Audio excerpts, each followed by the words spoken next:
everyone, and welcome to the latest episode of The Real Deal. It is the show where we break down real-life concerns, and I am always joined by Julie Morrison, Dr. Julie Morrison with HPA Live Well. All right, Julie, we normally record this on Monday when we can, so we're just coming off the weekend. How'd that go for you this weekend? Are you having cabin fever yet? I'm so cold. I just can't get warm. This room is the only warm place I've been in at least a week. It's rough. I think we were having the same conversation last week that, you know, it's so cold right now and we're just in this ongoing pattern. Yeah, it's starting. True. I did an indoor project this weekend. So my kitchen cabinets, don't ask, That's impressive. I didn't put in new cabinets, but I had some scratch cover and stuff I've been looking at that I'm just like, when it's cold and you're like, what else am I going to do? What's the difference? Yeah. So I felt like I accomplished something. Well, I was dreading grocery shopping this year because I was like, I can't have to bring in all those things and be outside long enough to go from the grocery store. But I did it. I know. Thank God. My kids are like literally ready to bite their nails. They're like, are you going to go to the grocery store? We have no food. We have no food in the house. It was, You do put off all those. I mean, there's lots of things that I need to be doing. Errands, I'm like, it's too cold. I'll wait a couple of days. It's okay. I know. I got to return some stuff. Well, there's no end in sight, so yeah, you just go. I guess we got to get used to it, right? All right, so it is February. A month is going on, and we had a really important conversation last week about eating disorders because February is Eating Disorder Awareness Month. And I remember you saying there is a lot to this, which I knew that there was, but until we really started talking about it, and that's why we decided multiple segments here. Yeah. Last week we talked about, the types of eating disorders, and the three big ones are anorexia, bulimia, and binge eating. They're kind of like subsets to that we talked about last week. To anorexia, yes. Right? Yep. So we, you can always check out our prior episode on that.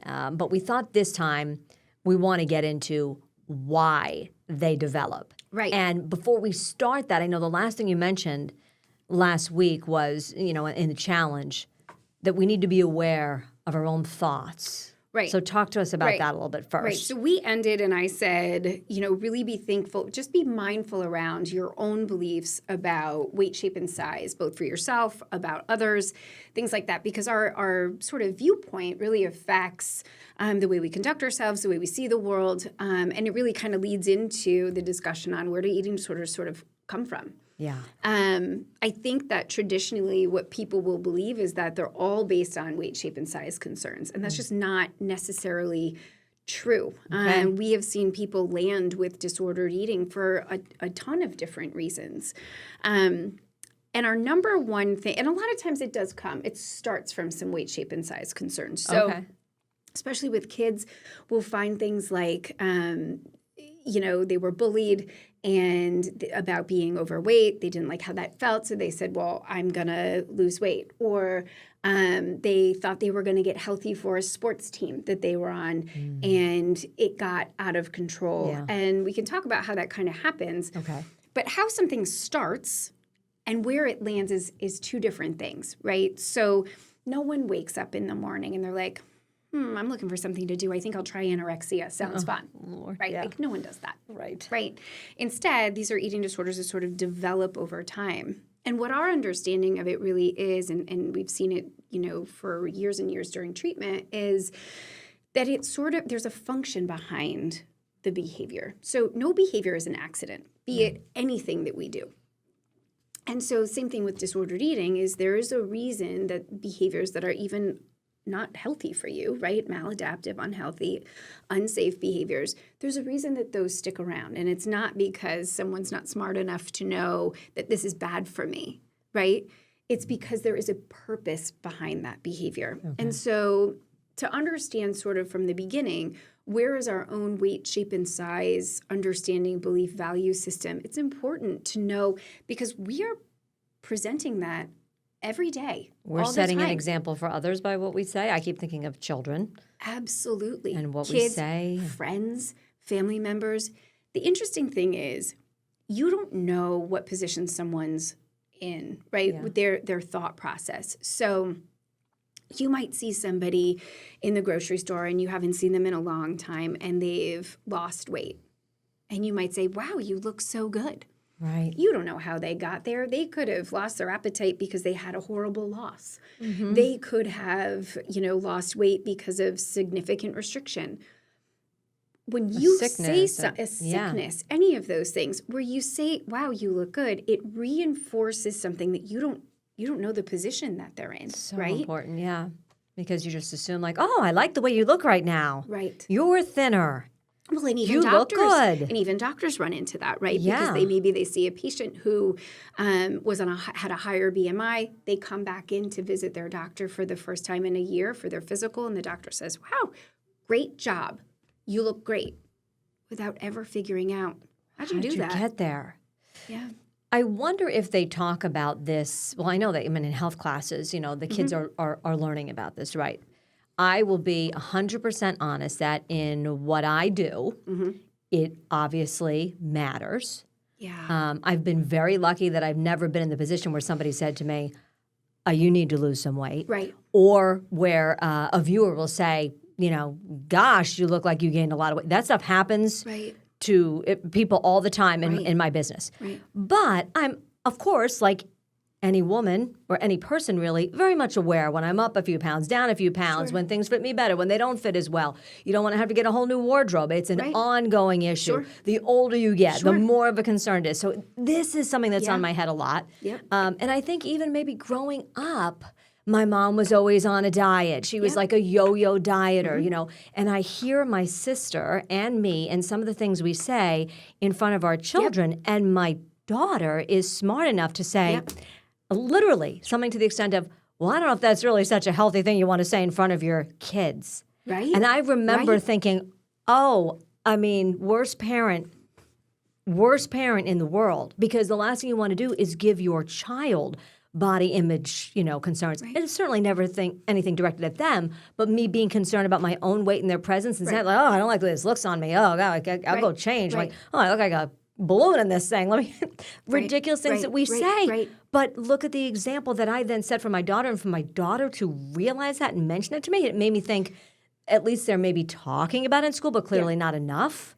So school is a difficult thing because schools get really actually very nervous about talking about disordered eating. And parents actually sometimes will say, I don't want you to talk about disordered eating in health class, for example, because they think, a lot of parents who don't really understand this, they think that you can kind of give a Bring kid. it on? Yeah.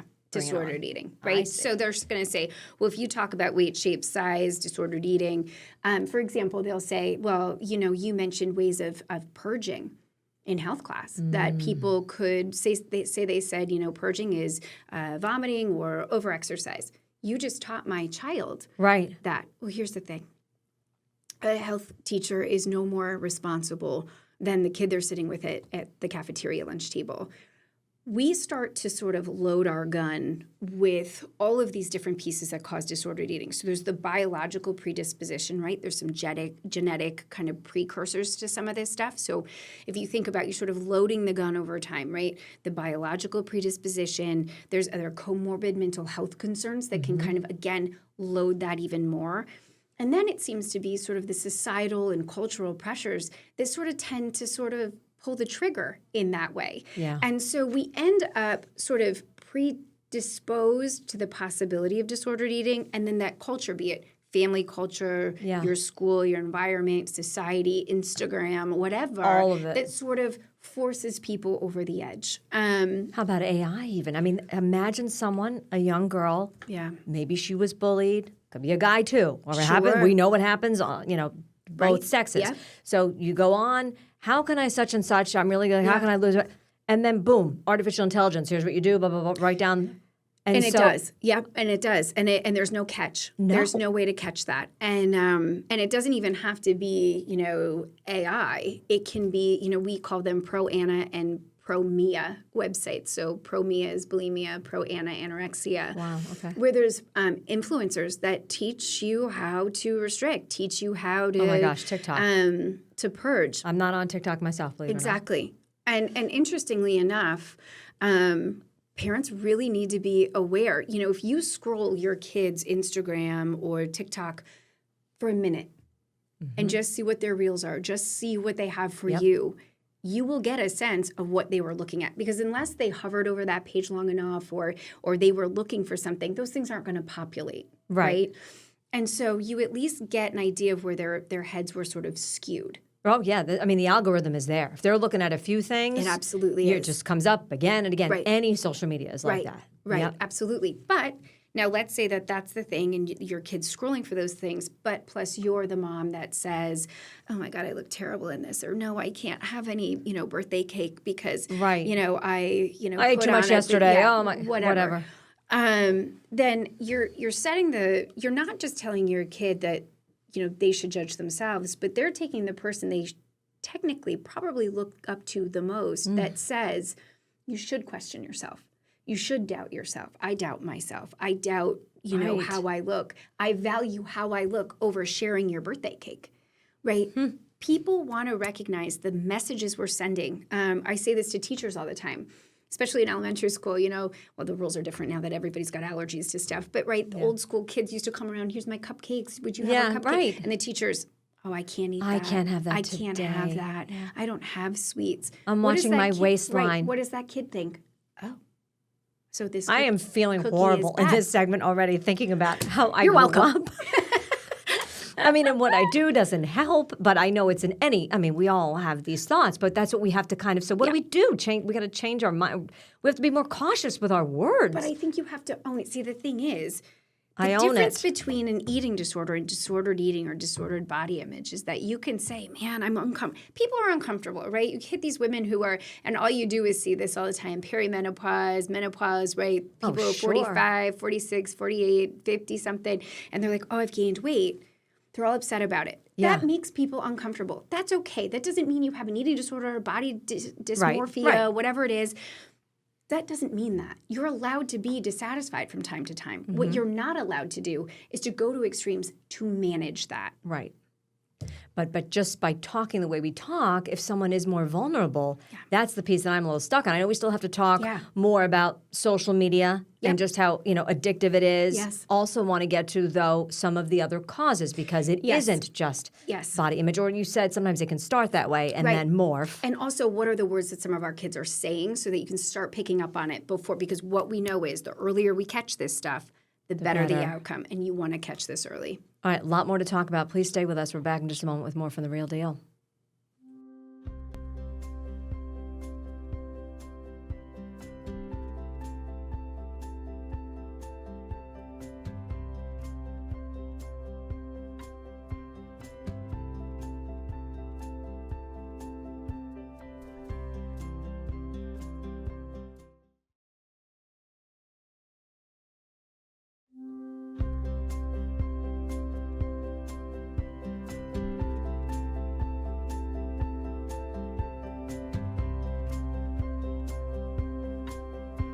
All right, we're back with more from The Real Deal. Want to get right back into our conversation about eating disorders, body image, and the impact of social media. You touched on it a little bit. You can kind of get a sense when you can see maybe what some people are looking at as they're scrolling by. Sure.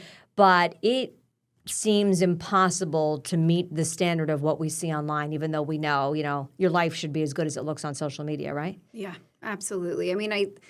Look, the problem is you can say to kids or even ourselves, it's these filters, it's this, that. Right. But when you are constantly bombarded over and over and over again, look, I do this all day long, right, at work. We talk about this stuff all day long. We were just talking about this earlier. I don't have a lot of social media stuff. Yeah. I don't post anything. I don't do any of those things. But I have Instagram, right, for example, and I, as my husband likes to say, I get stuck in reels. And sometimes, Right. You've it's mentioned that mostly to the me. funny things. Right. But, I'm Happens to all of us. 46 years old. What am I doing? Most of the stuff that comes up is vibration plates and, laser masks for wrinkles. You know what I mean? And I sit there Right. like, oh, God, I don't need that. I don't need that. Oh, God. Then it turns into, well, maybe I need that. Maybe I need that. And you're watching these ridiculously long videos that lead to nowhere, and they're all gimmicks, and you know better, and you still watch it. Right. And you know better, and you still watch it. So Why? a minute ago, you're like, oh, God, this influence on my kids or I know. whatever. I think it's not this idea that we're impenetrable as parents. I think instead it's real easy to fall into that. Even I have fallen into that. It's important that we know that, the facts versus the myths. Right? So how do we help our children and teens so that they don't get caught? We know the addiction is so strong, so it almost feels helpless. Yeah, well, and I think that So what our number one goal, right, is for kids is that if they feel uncomfortable in their bodies, they're coming to us to ask how to manage that versus going to their phones to try to look something up that fixes it or just go to their friends or whatnot. So the first thing is just, it's not just about weight, shape, and size discussions, but it's about being open enough where whatever it is that they say to you, you don't have these major reactions, but really you're just kind of present. Okay. And I think the other thing is that in recognition of none of us are going to do this right all the time, right? And so to be able to always go back to your kids and be like, you know what, I was thinking about what I said, and I'm wondering what message that maybe sent to you. And to say, you know, in this part of my life and my body is changing and I just, you know, I remember that part of your life and but listen, you couldn't give me $1 million to go back there. And now, right, you know, high school. And so I have empathy in that and I'm in this with you. You know, and I love my daughter and I'll say, you know, we fit our clothes to our bodies. We don't fit our bodies to our clothes, you know, and if for some reason those jeans don't fit anymore, get rid of them because it's just not worth it. Right. Yeah. But I think we have to be ready to sort of practice what we preach. Right? Okay. Come off those Instagram things, come off those pieces and say, look, healthy exercise, regular eating, everything in moderation, be it everything, even being on Instagram. Right? Right, exactly. And all that's right, an okay I try to thing. do that by setting a good example with eating and exercise and but it is definitely a challenge for I want to say for young people, but it isn't. It's for all of us, like you said. It's for everybody, and there's so many solutions now, right? Too, in terms of like medication use for weight loss and things like that, which people have to be more. I mean, that is the reality of where we are now, right? Oh yeah, the GLP-1s. I know we're going to talk more about it next week, but that is a whole other animal. It's a whole other animal. And when you are parenting, you need to be aware of what that animal looks like. I think the one thing I would want people to come away from this conversation today, too, is what you need to be listening for from your kids. Okay. So listen, as I said, nobody goes to bed at night and gets up the next day and says, I'm going to, have an eating disorder. It sounds fun. It doesn't happen like that. Instead, they develop over time. And what I think we want to have people watching for is some of that messaging of, first and foremost, especially kids, but also adults, people develop eating disorders because they're trying to solve their own problem. Take the person I said a minute ago who was getting bullied about their weight. I don't like how that made me feel. People made fun of me because of what I weighed. I got sick of feeling that way, so I'm going to eat. Simply in my mind, I say, I'm going to eat less because I want to lose weight. 1 + 1, right? I'm just going to stop eating so much. They reduce what they eat. They lose weight. All of a sudden, people are nicer to me.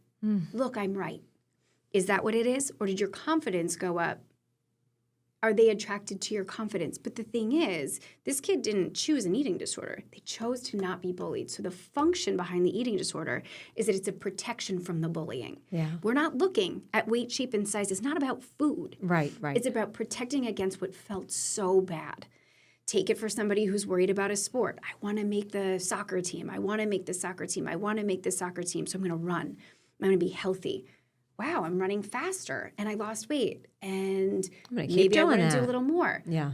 And more and more. And now it's not about soccer anymore. Right. Now they're stuck. And that's the thing about disordered eating is that they're stuck. And the parents recognize what? Did they see that losing weight quickly? Did they use phrasing? Because so much of this is isolated and hidden, right? So most of it in this get healthy kind of idea, because most kids will say that, right? It is an on the table, easy to defend thing. What parent doesn't want to hear their kids say, I want to be healthy? Sure. Great. Sounds good. Wonderful. I can be all about that. What you want to do as parents is ask, how? How are you doing it? Because what we need to do is make sure that this goes all the way back to our SMART goals, right? Is that really attainable? Is that really reasonable? Right. We want to see what these guys are doing because remember, you're talking about kids making plans for things. They don't have the planning center of their brain developed yet. Right. They don't think forward to the consequences that could come from that. So we really want to make sure that we're sort of checking their work. I want to get healthier. How you plan on doing that? Yeah. Right? Someone increases exercise. Well, exercise is healthy for people who are healthy enough for exercise. Are they eating enough to be able to do that exercise? Right. Those kinds of questions. Okay. Right? So you're watching for those initial things. And then you're watching if those healthy behaviors start to get really intensified, serious, where the things that they used to love, right? We talk about If someone's depressed, if they're not doing the things they used to love.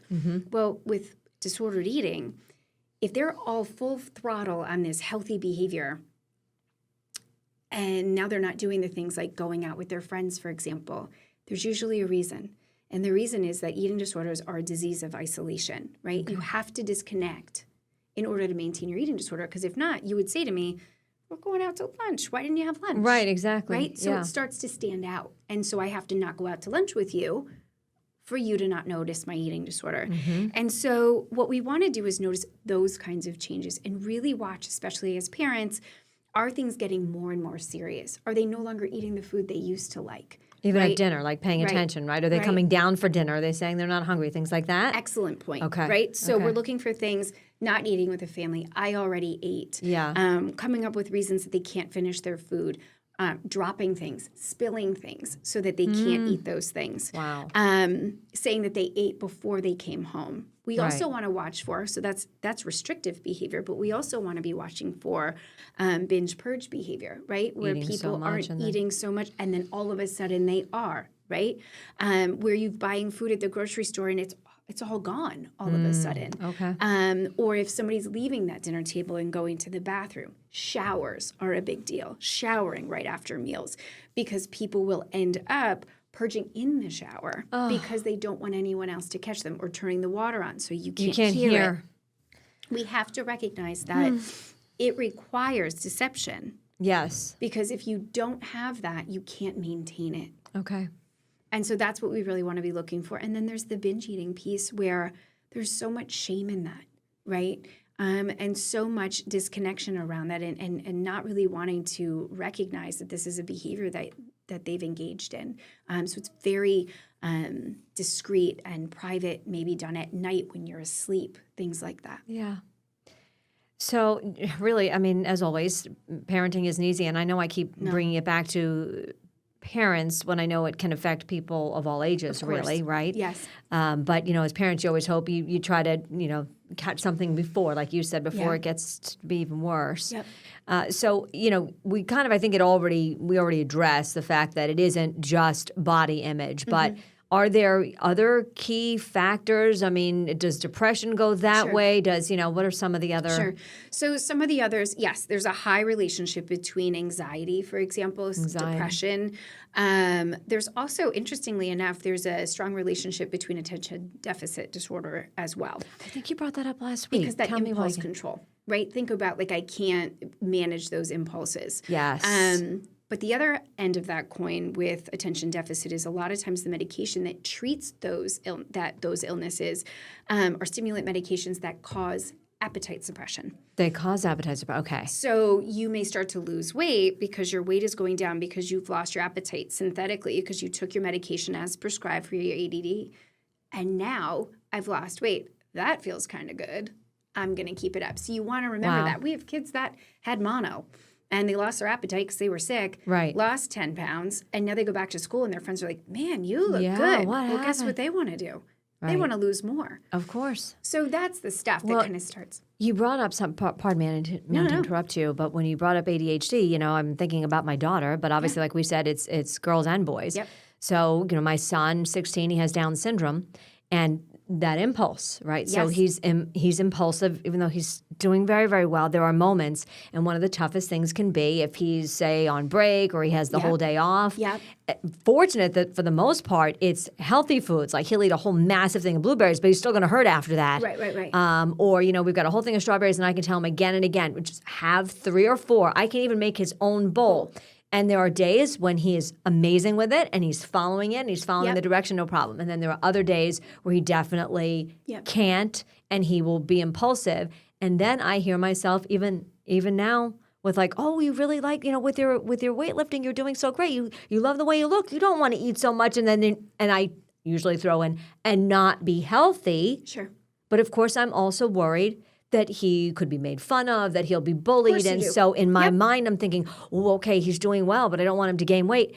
And I realize what I'm doing with Luke is probably not great either. But what we feeling do horrible as in this parents episode. but what we do as parents a lot of times is try to manage our own anxiety about how they might feel. Absolutely. Right? Is that we're all the way down here. I'm trying to protect They're him. not even there yet. right? I know. Like we don't even know that. And so what we may anticipate as a concern may not even be something on their radar right now. Right. And it is hard to send those messages. You know, if you watch your kid do something that you think will have a consequence, you want to remind them of the consequence. Right. You feel like it's your job as a parent, but Right. So I think the thing is more around guardrails of when there's evidence that you're moving in that direction, that's when you start getting involved. But when it could happen, giving them a little flexibility to develop their own resilience to catch, don't you rather have your kid recognize they're trending in that direction and pulling it back? Yes. Versus feeling like they pulled it back because I made them. Right. Yeah, when they're successful. Oh, Mom, I only had this, and I felt like, Right, right. It's the same thing as, you know, you chose to do your homework or study for your test and you got a 95 on your test. You chose that. That is all your outcome. That has nothing to do with me. Well versus, done. You better study. You better study. Now it's because you studied, but I made you. Exactly. Right? And it's much more rewarding for them when they're doing it on their terms. Right. Okay, so again, so much more to this. Conversation is like already ending. Unfortunately, we're out of time, but we're going to continue this next week. Yep. So do we do is the challenge we as parents watch our wording, or what is the challenge today? I think we need to keep doing what I said. I think you got to figure out what is your thought around weight, shape, size, food, good versus bad. That type. What culture do you have in your home? Or your family? Right. All right. And then next week, we're going to talk more about weight loss drugs. Yeah. Okay. Yeah. And then we'll talk soon, too, about treatment. Like what happens, okay? When do Most you important. need treatment? Most important, When right. do you need an evaluation for that? And should that be a disorder, an eating disorder? What does treatment look like? Okay. Thanks so much, as always. You're welcome. That's all the time we have for The Real Deal. We will see you next week with more on this topic.